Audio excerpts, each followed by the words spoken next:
ஓம் முருகா போற்றி, கந்தா போற்றி, கடம்பா போற்றி, கதிர்வேலா போற்றி, அறுபடை வீடு கொண்ட முருகப்பெருமானே போற்றி போற்றி. என் செல்லமே, இந்த முருகப்பெருமான் சொல்வதை சற்று கவனமாக கேள். இது உனக்கான அவசரமான செய்தி, முக்கிய செய்தி, நல்ல செய்தி. நீ கேட்டே ஆக வேண்டும். ஆம் செல்லமே, இது முருகப்பெருமானின் உத்தரவு கூட. நிச்சயமாக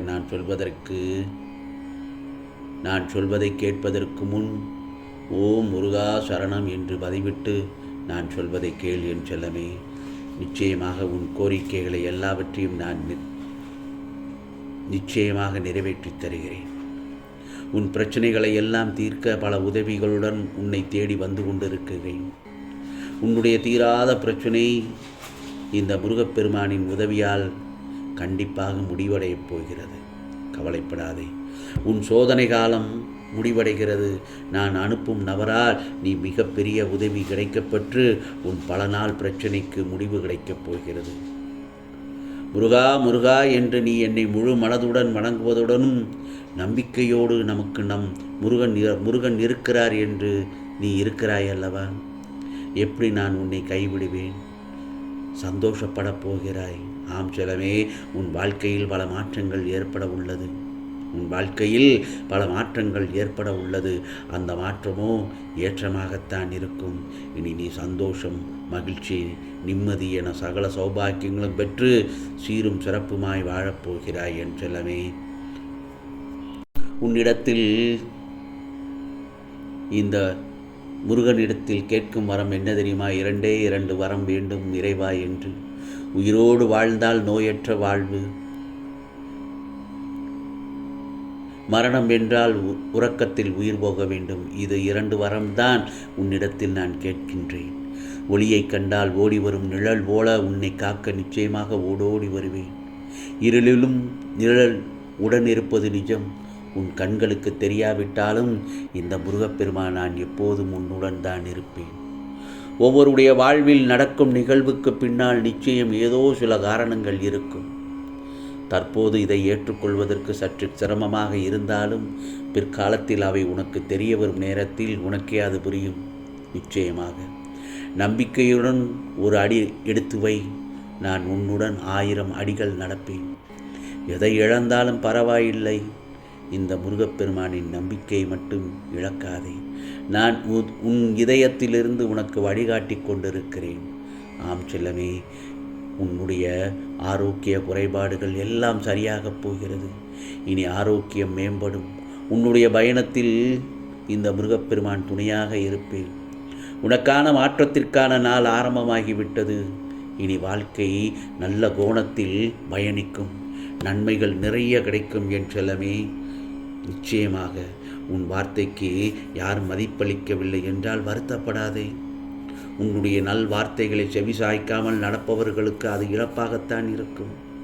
உன் அருமை இப்போது புரியாதவர்களுக்கு மிகப்பெரிய உதவி நான் செய்ய வரப்போகிறேன். ஆபத்தில் நீ இருக்கும்போது உன்னை காப்பாற்ற நான் வருவேன். மற்றொன்றையும் நன்றாக தெரிந்து கொள். ஆபத்தை நீ தேடி சென்றால் என்னால் மட்டுமல்ல, வேறு யாராலும் உன்னை காப்பாற்ற முடியாது. உன் தெய்வ நம்பிக்கை ஒருபோதும் கைவிடாதே என் செல்லமே.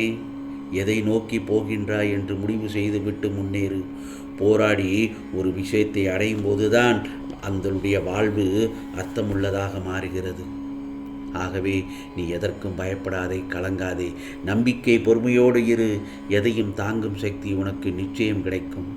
உன் மனம் வேதனையிலிருந்து விடுபடப் போகிறது. ஆம் செல்லமே, நல்லதொரு முகூர்த்த நாளில் உனக்கு நல்லதொரு நிகழ்வுகள், உன் இல்லத்தில் மங்களகரமான பல நல்லதொரு நிகழ்வுகள் அடுத்தடுத்து நடக்கப் போகிறது.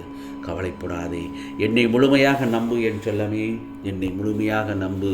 இதோ உன் மனதை குளிர்விக்கும் ஒரு மகிழ்ச்சியான செய்தியை உன்னிடம் சேர்க்க வந்துள்ளேன்.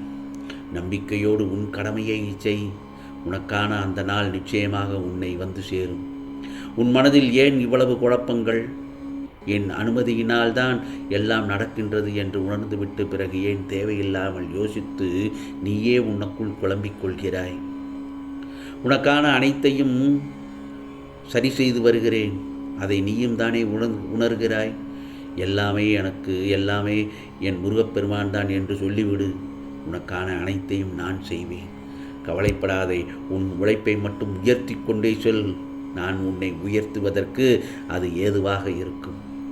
அதற்கான பலனை பற்றி நீ கவலைப்படாதே. உன் மனதில் பகைமை மட்டும் இருந்தால் உடனடியாக அந்த உணர்வை வெளியே அகற்றிவிடு. அப்படி செய்தால்தான் உன் மனதில் அமைதியும் நிம்மதியும் நிலைக்கும். முருகா முருகா என்று நீ என்னை நினைக்கும் போதெல்லாம் நிஜ உருவத்தில் உன்னை நான் பார்த்து கொண்டிருக்கிறேன் என்ற எண்ணத்தை நீ உணர்கிறாய் அல்லவா? நிச்சயமாக அதற்கான அர்த்தம் என்னவென்றால், நீ இதற்கு முன்பு எடுத்த எல்லா பிறவிகளிலும் என் செல்ல குழந்தையாகவே நீ வாழ்ந்தாய். நிச்சயமாக உன் மனதில் இருப்பதற்கும் உணர்வதற்கும் அதுவே காரணம். கவலைப்படாதே என் செல்லமே. இதோ உன்னுடைய நிம்மதியும் சந்தோஷமும் வந்து சேரும் நாள் நெருங்கிவிட்டது. நீ நீண்ட காலமாக எதிர்பார்த்து காத்து கொண்டிருந்த ஒரு நல்லதொரு நிகழ்வு உன் வாழ்வில் நடக்கத் தொடங்கப் போகிறது. என் உயிராய் நீ இருக்கும்போது உனக்கு நல்ல செய்தியை செயலாக்குவேன். உன்னை நான் எப்போதும் காப்பேன். சந்தோஷமாக இரு என் செல்லமே. என்னிடம் நிறைவேற்ற இயலாத கோரிக்கைகள் என்று எதுவுமே இல்லை. நம்பிக்கை என்றுமே வீண் போகாது. நல்லது மட்டும்தான் நடக்கும். உன்னை என் இருதயத்தில் சுமந்து அரவணைத்து காப்பேன். ஆகவே இனி எதுவும் உன்னை துன்புறுத்தப் போவதில்லை. கூடிய விரைவில் நீ ஆனந்தமாக வாழப்போகிறாய். உன் கனவு நனவாகும். உன் இல்லம் நோக்கி இந்த முருகப்பெருமான் வந்து கொண்டிருக்கிறேன். இன்று உனக்கான நாள்தான். எனது உதவி உனக்கு கிடைக்கப் போகிறது. நீ வாழ்க்கையில் உச்சத்தை அடைவாய். உன்னை நான் விழவே விடமாட்டேன் என் செல்லமே. உன் காரியங்கள் எல்லாம் கைகூடப் போகிறது. கஷ்டங்கள் நிரந்தரம் என நம்பிவிடாதே. நம்பிக்கையை ஒருபோதும் இழக்காதே. கொடியாய் உயர்ந்து நிற்கப் போகிறாய் உன் வாழ்வில். இனி எல்லாம் சந்தோஷம்தான். ஆகவே என்னை மனதார முருகா முருகா என்று நினைக்கின்றாயோ, நான் அவருக்கு எந்த ஒரு துன்பம் நேராது நிச்சயமாக பாதுகாப்பு வளையத்தை போட்டு உன்னை பாதுகாப்பாக வைத்துக்கொள்வேன். இனி உன் வாழ்க்கையை நடக்கப் போகும் அற்புதங்களும் அதிசயங்களும் ஏராளம் ஏராளம். நீ ராஜயோகத்தில் வாழப்போகிறாய். ஆம் செல்லமே, வாழ்க்கையில் உனக்கு பெரிய வெற்றி உனக்காக காத்திருக்கிறது. இந்த முருகப்பெருமானின் ஆசீர்வாதம் எப்போதும் உனக்கு உண்டு. என் ஆசீர்வாதத்தால் ஒரு ரெட்டிப்பு நன்மை உன் வீடு தேடி வரும். மகிழ்ச்சியாக இரு. நிராகரிக்காமல் நான் கொடுப்பதை பெற்றுக்கொள்ள தயாராக இரு. நிச்சயமாக உனக்கானதெல்லாம் நல்லது நடக்கப் போகிறது என் செல்லமே. நல்லது மட்டுமே நடக்கும். அதுவும் நன்மையாகவே இருக்கும். ஓம் சரவண பவ. ஓம் சரவண பவ. ஓம் சரவண பவ.